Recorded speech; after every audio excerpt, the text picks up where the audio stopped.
Et si vos pensées avaient une réelle influence sur votre vie? C'est ce que suggère la loi de l'attraction. Expliquons. Bonjour à tous. La loi de l'attraction consiste à croire qu'il existe un lien direct entre nos pensées et la réalité. Ce sur quoi vous choisissez de vous concentrer finit par devenir réalité. Ce terme est apparu au XXe siècle avec le courant de la pensée positive, avec par exemple William Atkinson qui publia le livre Vibrations de la pensée. En France, cette notion apparaît par le biais d'Emilien Coué, initiateur de la méthode Coué et de l'autosuggestion, que vous connaissez peut-être. Mais c'est en 2006, avec la publication du livre Le Secret par Rhonda Byrne, que le sujet réapparaît. La loi de l'attraction, c'est un peu comme une attraction électromagnétique. Vous attirez concrètement les personnes, les événements et les circonstances. Vous ne rencontrez pas les personnes par hasard et vous ne subissez pas les situations dans lesquelles vous êtes par hasard non plus.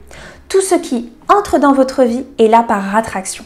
Mais ça va au-delà de ce que vous pouvez imaginer. Ça vient du plus profond de vous, tout ce que vous ne conscientisez pas. En physique quantique, nous avons vu qu'une onde change son comportement quand elle est observée. Eh bien, la loi de l'attraction, c'est exactement pareil. Vos sens vont capter une vibration, préalablement une onde, qui va être matérialisée.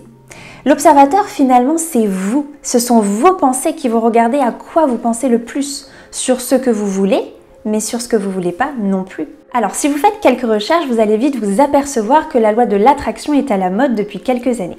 Je m'explique. Depuis quelques temps, il y a de nombreux groupes qui se sont créés sur les réseaux sociaux, sur Internet, sur comment intégrer la loi de l'attraction dans votre quotidien. Alors pour moi, le but aujourd'hui n'est pas de vous coacher dans ce sens-là, mais simplement de vous définir ce qu'est la loi de l'attraction et de vous exposer les faits. Je peux simplement vous dire qu'il est important de définir avec exactitude ce que vous voulez et ce que vous ne voulez pas. Il est également important de formuler vos désirs de manière positive et d'exprimer votre gratitude envers ce qui vous arrive. Pourquoi? Parce que vous allez attirer des vibrations positives et vous allez adopter un état d'esprit positif.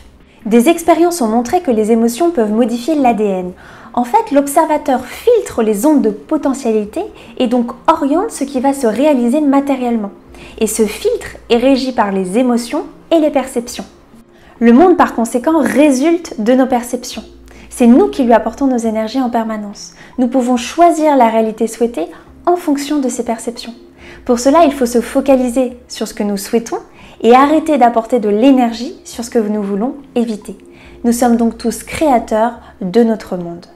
Je vais vous laisser méditer sur cet épisode quelques jours, mais la saison 2 revient très vite. Prêt pour une nouvelle aventure quantique? Prochainement.